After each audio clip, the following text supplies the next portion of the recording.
Saya sambil storytelling ya, sambil cerita gitu ya. Saudara nangkap sesuatu yang nggak ada di slide. Nah, Yusuf ini, saudara saking girangnya, saking senangnya, saking excitednya, dia cerita sama saudara-saudara. Saudara, waktu dia cerita, dia berpikir gini, Koko-kokonya akan berkata gini, aduh Cuk, bagus itu, nanti Koko akan dukung kamu. Dia berharap papinya akan berkata, Cuk, bagus itu, nanti papi sekolahin kamu, sekolah militer ya. Waduh, dia berharap seperti itu. Tahukah Anda? Bukan itu yang terjadi. Waktu Anda melepaskan benih di tanah yang salah, waktu Anda dapat visi, dengarkan ini, lalu Anda lepasin ini ke orang yang tidak ngerti kehendak Tuhan, itu akan berbahaya sekali. Gak bisa diselain. Saudara, waktu Anda lepas benih, tetapi Anda lepasin kepada orang yang tidak mengerti kehendak Tuhan, hati-hati loh, nanti benihmu bisa mati di tengah jalan. Saudara, waktu tanggal 1 Januari 2025, Anda baca SMA ya? Saya juga baca SMA. Waktu saya baca SMA, maka sarapan pertama, tanggal 1 Januari 2025, saya tuh baca Mazmur pasal 1 ayat 1. Waktu itu langsung Tuhan ingat ini, berbahagialah. Kata-kata itu langsung saya garis bawahi, saya langsung tergores di hati saya, berbahagia. Saya tanya, semua orang pengen gak hidupnya bahagia? Yang keras? Pengen gak keluarga Anda bahagia? Pengen gak pekerjaanmu bahagia? Pengen gak lihat anak-anakmu bukan cuma sekedar kaya, tapi anak-anakmu menjadi orang yang berbahagia dengan keluarganya?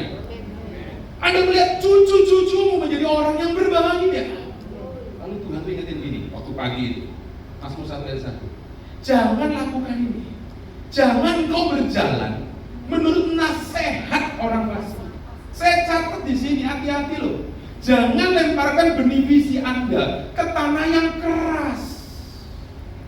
Kalau Anda dapat visi Tuhan, jangan sharing ke sembarang orang, karena itu benih yang mahal. Kalau Anda ketemu dengan orang fasik atau alias orang jahat, orang berdosa, orang yang mengerti kebenaran, dan Anda ikuti nasihat dia, bukan visi yang terjadi, saudara, tetapi ambisimu yang terjadi. Lalu saya diingatkan kisah ini. Yesus pernah dicobai sama setan. Anda ingat cerita itu? Yesus habis puasa 40 hari, lapar banget. Dan waktu dia selesai dari puasa itu, saudara, setan menjumpai dia. Lalu setan mulai cobai dengan berkata apa? Kalau engkau anak Allah, Yesus itu punya kuasa. Anda sepakat? Kalau engkau anak Allah, dites loh, rubah nih batu ini jadi roti. Pertanyaan saya sederhana. Coba Anda berpikir sejenak, kalau Anda habis puasa, misalnya jangankan 40 hari, baru puasa 1 hari 1 malam, gak makan, gak minum. Lalu tiba-tiba Pak Andes ini, saudara, karena lapar, dia pergi ke restoran terbaik di Sentral, di Jalan Raya Serpong. Dan ditambah Pak Andes kan sudah diberkati, saudara. Rumahnya banyak, saudara. Lalu waktu datang ke restoran, dia pilih menu. Pasti perkataan dia bilang ini, Mbak, tolong jangan pakai lama.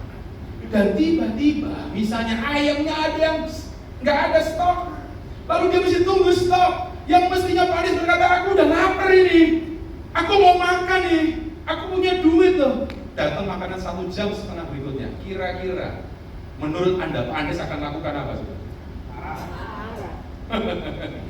Kalau Anda jemaat PTC Borum, katanya dengan firman Tuhan setiap hari Minggu, kira-kira Anda lapar, makanan minta cepat dikasihnya lama, Anda punya duit, kira-kira Anda akan ngomong apa?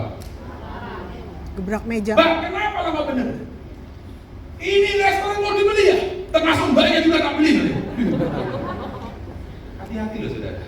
Kalau Anda dengerin nasihat orang fasik tuh katanya shortcut aja, lu punya duit kerjain aja. Kalau Yesus langsung cepet-cepet digeridik, batu ubah jadi roti. Saya tanya, Yesus bisa nggak, saudara? Bisa.